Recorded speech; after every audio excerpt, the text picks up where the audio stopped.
Parabola, ang talinhaga ng 10 dalaga. Ano nga ba ang parabola o tinatawag na talinhaga?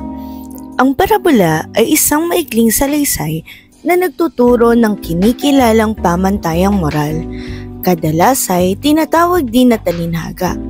Isa itong akdang pampanitikan na umaakay sa tao sa matuwid na landas ng buhay na kalimitang hango sa Biblia.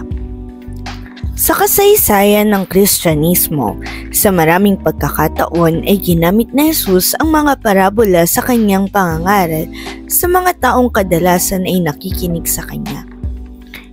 Ilan sa mga pinakatanyag na parabola na matatagpuan sa Biblia ay ang parabola ng alibughang anak, parabola ng mabuting Samaritano, parabola ng nawawalang tupa, at ang parabola ng manghasik.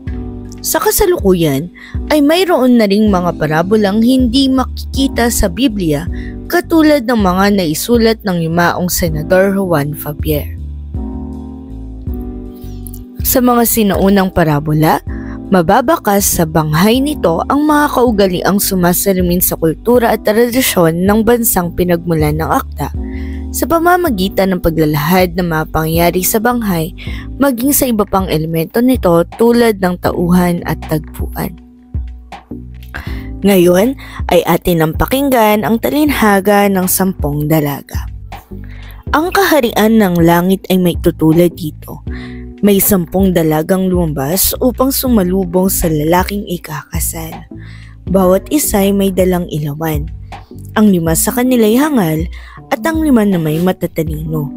Ang mga hangal ay nagdala ng kanilang mga ilawan, ngunit hindi nagbaon ng langis. Ang matatalino na may nagbaon ng langis, bukod pa sa nasa kanilang mga ilawan. Naantala ang pagdating ng lalaking ikakasal kaya't inantok at nakatulog sila sa paghihintay. Ngunit, nang hating gabi na'y may sumigaw, "Narito na ang lalaking ikakasal! Lumabas na kayo upang salubungin siya!" Agad bumangon ang 10 dalaga at inayos ang kanilang ilawan. Sinabi ng hangal sa matatalino, "Bigyan niyo naman kami kahit kaunting langis.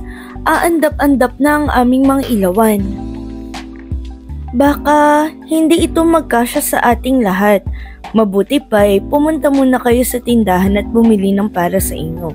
Tugon naman ng matatalino. Kaya't lumakad ang 5 dalagang iyon upang bumili ng langis. Habang wala sila, dumating ang lalaking ikakasal.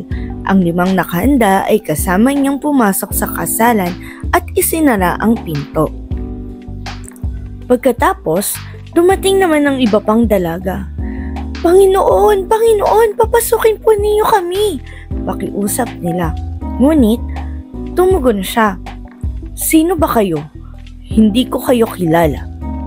Pagkatapos nito ay sinabi ni Jesus, "Kaya't magbantay kayo sapagkat hindi niyo alam ang araw o ang oras man."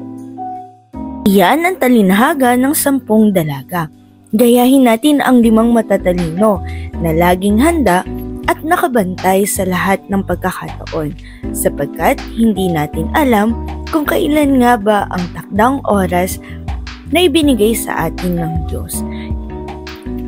Para sa iba pang halimbawa ng talinhaga o parabola, mag-like at subscribe lang sa aking YouTube channel. Paalam!